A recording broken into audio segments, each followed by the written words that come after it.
মেয়েকে নিয়ে post graduation 2 বাচ্চা নিয়ে স্যার সলিমুল্লাহ মেডিকেল কলেজ থেকে, হোলি ক্রস থেকে ইন্টারমিডিয়েট করেছি, আর গার্মেন্টস স্কুল থেকে ইউনিভার্সিটি পড়তে গেছি। ওখানে একটা মজার ঘটনা আছে বাচ্চা সংক্রান্ত। আসসালামু আলাইকুম এবং শুভেচ্ছা সবাইকে। আমি ফারজানা হক।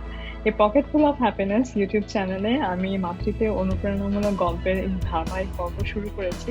সেই গল্পগুলোতে অংশগ্রহণ করতে এক এক পর্বে এক একজন মা আসছেন। ধারাবাহিক পর্যায়ে এই গল্পে আমার সাথে অসাধারণ একজন মানুষ আজকে যোগ দিয়েছে। তার নাম ডক্টর কুদসিয়া হুদা দীপা। তো ইমেলটাতে কি লিখেছিলেন যে ওরা কনভিন্সড হয়ে গেল?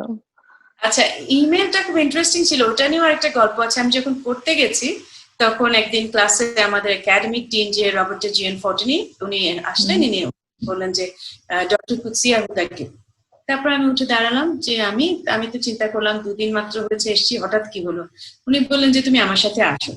তারপর গিয়েছি, রুমে নিয়ে গিয়ে সবাইকে খুব সুন্দর করে আমার সাথে পরিচয় করে দিলেন যে এটা আমার অনার যে আমি ডক্টর কুদসিয়া হুদাকে তোমাদের সবার সাথে পরিচয় করে দিচ্ছি। তো সবাই উঠে দাঁড়িয়ে আমাকে ক্ল্যাপ করলো। তো আমি একটু খুব অবাক হলাম। আচ্ছা।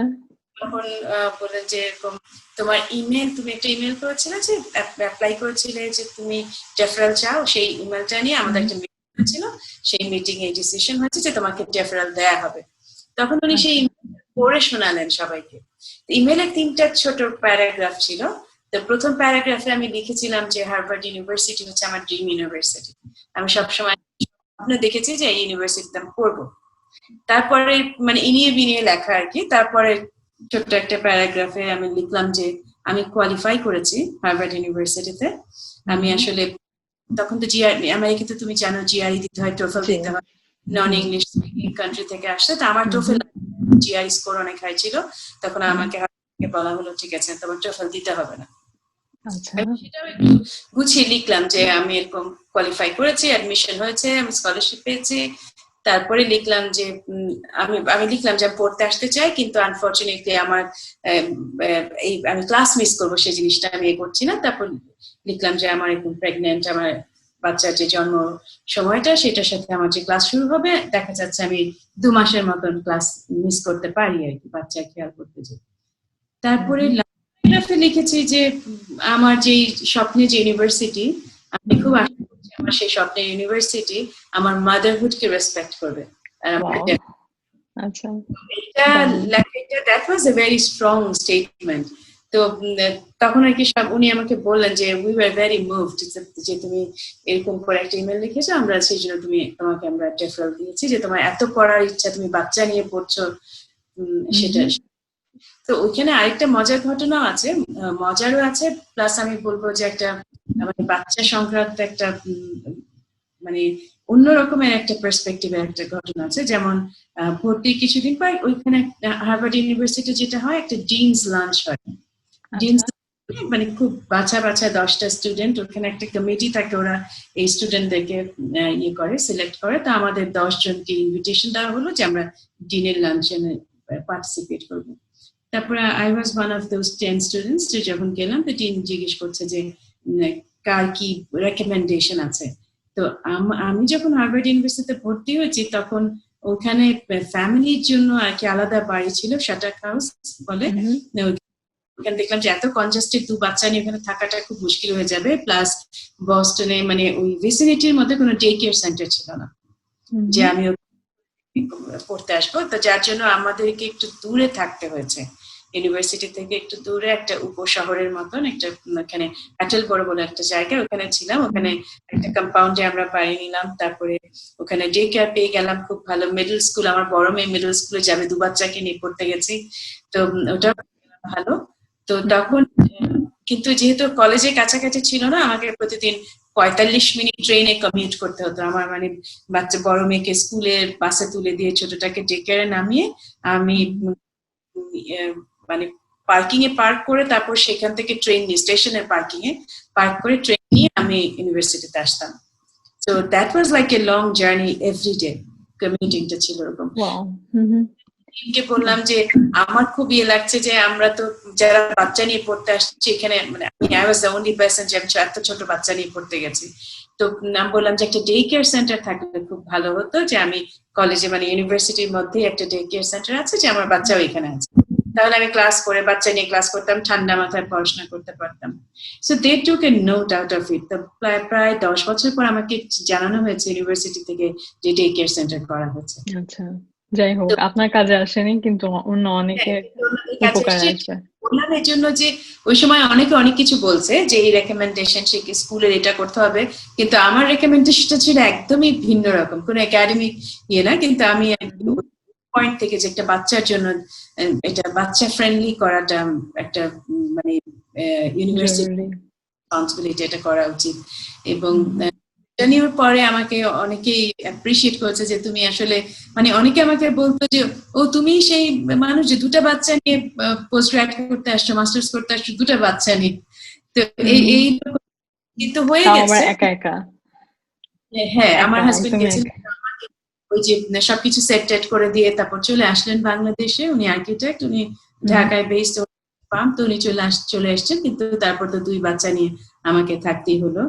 কষ্ট হয়েছে, ধরো সেই হয়ে গল্পটা একটু শুনতে চাই আপা, মানে আপনি যে বলছিলেন যে 44 মিনিটস দূরে থাকতেন, তারপর 2 বাচ্চা স্কুল এবং ডে কেয়ারও দূরে ছিল।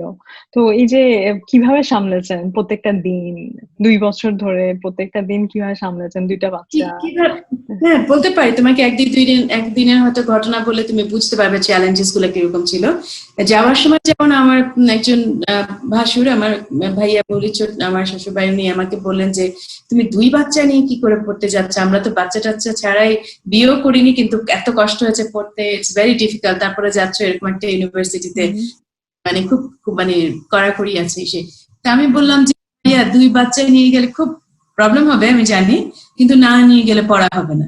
মানে আমি বাচ্চা রেখে যে পড়বো এই জিনিসটা, মানে বাচ্চা রেখে কিছু করবো এটা কোনো সময় আমার মাথায় ছিল না। আর আমার কাছে মনে হয়েছে যে ওই যে তোমাকে যেটা বললাম যে আমার একটা ইনস্টিংক্ট বাচ্চাদের ব্যাপারে, যে এটা এটা সম্ভব না, এটা আমাকে দিয়ে হবে না, তা আমার কষ্ট হবে। I was mentally prepared. তবে তখন জানতাম কি কষ্টের পরিধি বা পরিধিটা কেমন। ব্যক্তিটা কতখানি, কিছুই তো জানতাম না। আমি শুধু জানতাম যে হ্যাঁ পড়তে কষ্ট হবে, পড়তে তো বাংলাদেশেও কষ্ট হয়েছে, কিন্তু একটা বিদেশ বিভুয়ে ওরকম একটা জায়গা। আমার ভাই বোনরা ছিল, কিন্তু ওরা তো নিউ ইয়র্কে থাকতো, আমি থাকতাম ম্যাসাচুসেটসে। তো হুম, মানে খুব যে হেল্পফুল সেরকম কিছু হয় নাই, মানে কারণ ওদের পক্ষে সম্ভব না আরেকটা স্টেট থেকে এসে তুমি তো অবশ্যই। হুম, এত দূরে এত লং হুম, ডিস্টেন্সে হুম, তো এত। কিছু সম্ভব না। তো I was hmm, not counting on all those things. আমি হুম, তোমাকে কথা বলেছি না যে সোশ্যাল ব্রিজিং, আমি ভাবলাম যে আমি যখন যাব আমি একটা মানে দেখবো কে আছে। আমি আমি ভীষণ ওরকম বুঝে আর কি ইয়ে করি যে আমি আশেপাশে যারা থাকে, আমি ভীষণ সোশ্যাল টাইপের একটা মানুষ, যে আমি সবার সাথে মিলেমিশে বা ওরকম একটা যোগাযোগ মধ্যে থাকতে পছন্দ করি।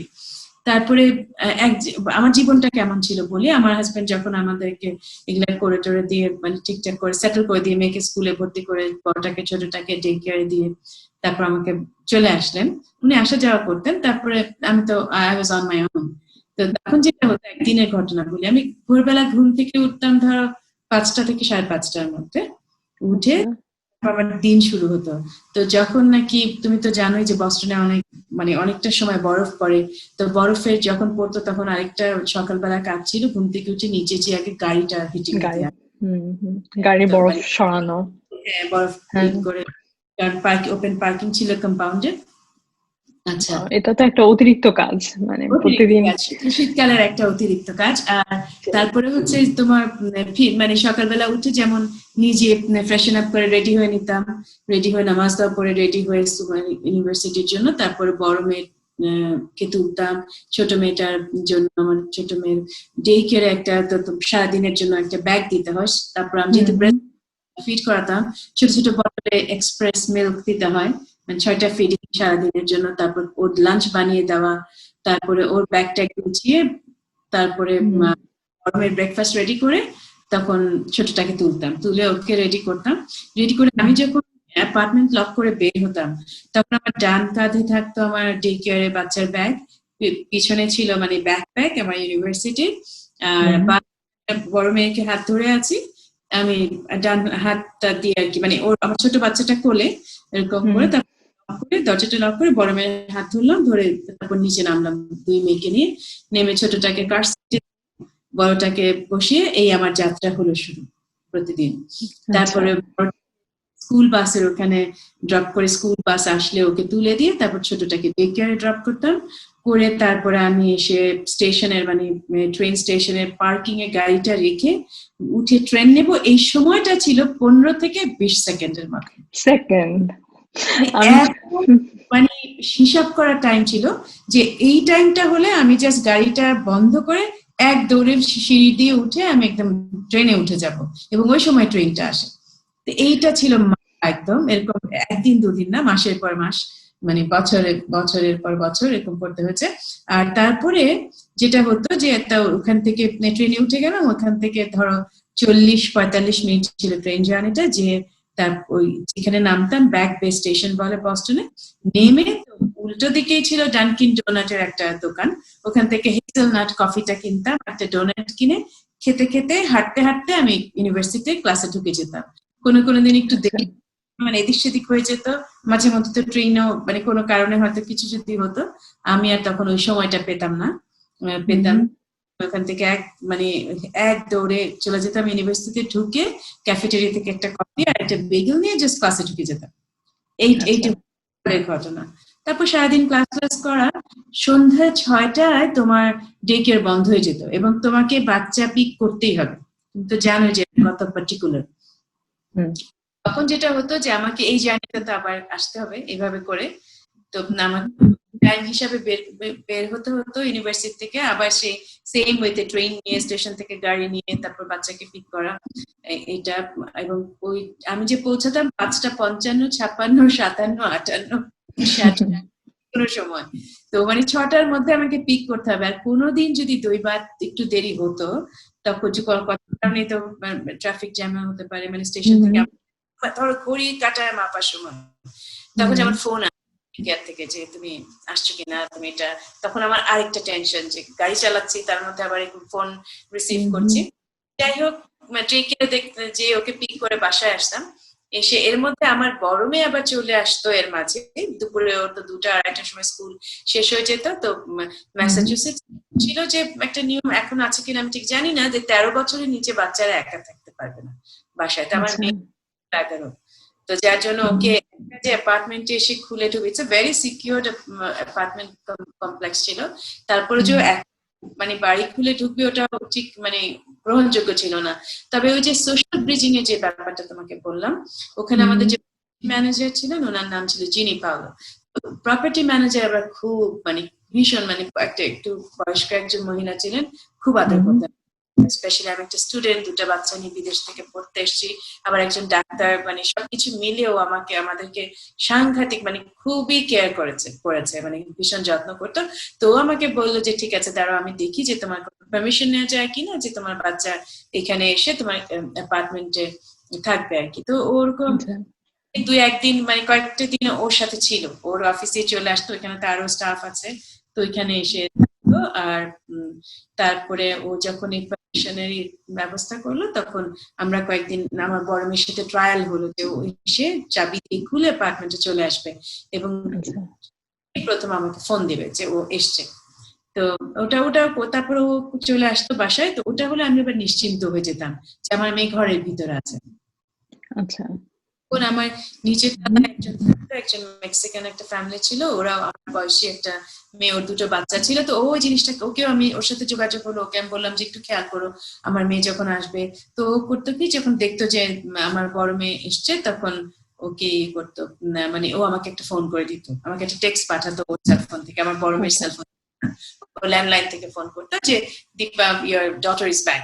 তো এই যে মনে হতো কি আমি আর মনোযোগ দিয়ে পড়াশোনা করতে পারছি, ক্লাসে মনোযোগ, আমার মেয়ে এখন সেফ আছে, ছোটটা তো আছে এক জায়গায়, ইনশাল্লাহ কিছু হবে না।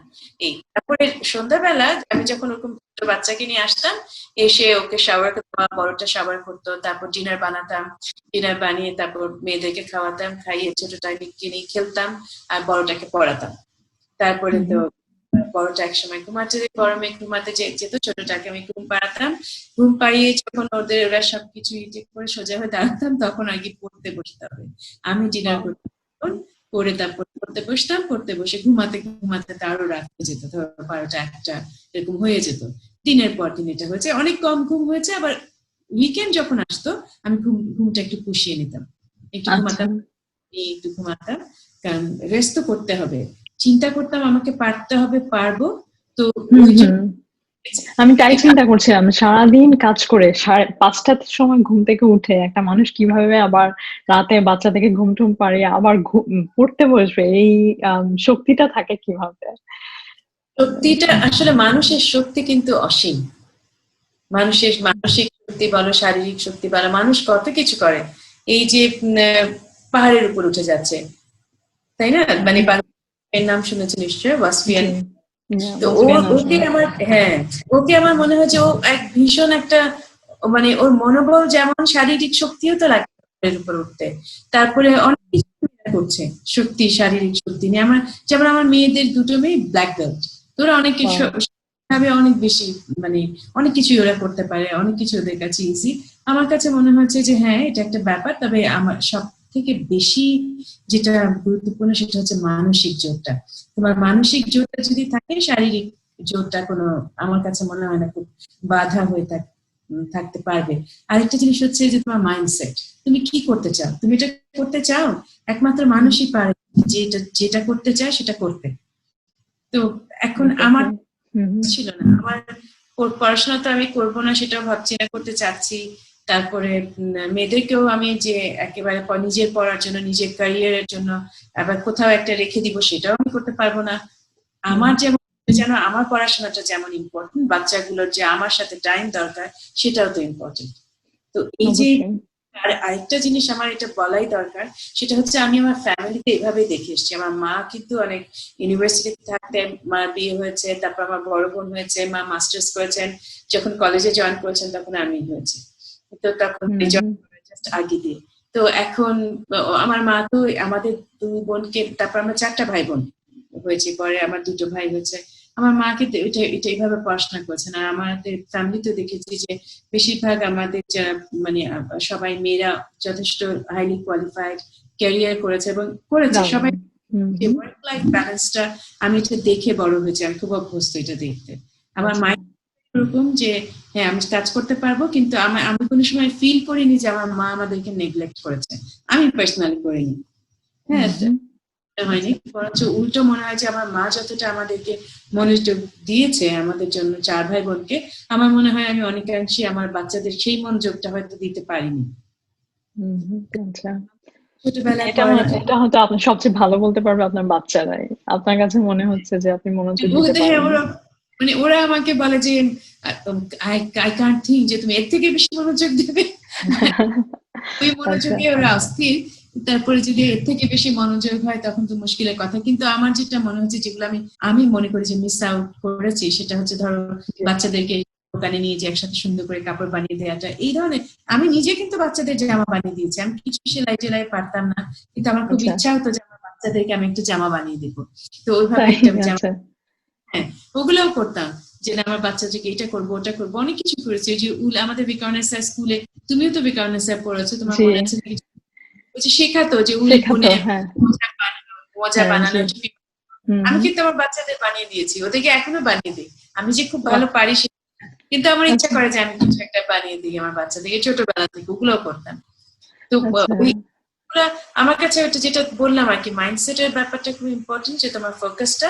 আরেকটা জিনিস, তুমি যদি আমার মনে হতো যে আমার মাকে যে আমি দেখেছি যে ওয়ার্ক লাইফ ব্যালেন্স করে বাচ্চাদের বড় করেছে, তা আমার কাছে আমি যদি এটা করি, সেটা হয়তো আমার বাচ্চারা ওটা মনে রাখবে আমার মতন, সেটারও দরকার আছে। কিন্তু তার মধ্যে যে খুব যে সুবিধাই সবসময় ছিল তা তো না, অসুবিধা তো ছিল, চ্যালেঞ্জেস তো অনেক ছিল যেগুলোকে ওভারকাম করতে হয়েছে। এবং ধরো এইভাবে বলা যায় না যে আচ্ছা ঠিক আছে আজকে এটা হতে পারে, বা এই সমস্যার এটাই সমাধান। তবে আপনি যে আপা একটা পয়েন্ট মেনশন করেছেন যে সোশ্যাল ব্রিজিং, তো এটা আমার কাছে খুব ভালো লেগেছে। আমার কাছে মনে হয় যে এই কনসেপ্টটা, যে নতুন মা যারা আছেন, যারা এই একই চ্যালেঞ্জের সম্মুখীন হয়েছেন যে কোথায় রাখবে বাচ্চা, নিজে কাজ করছে, পড়াশোনা করছে, তাদের কাছে আমার মনে হয় যে এই কনসেপ্টটা কাজে লাগবে।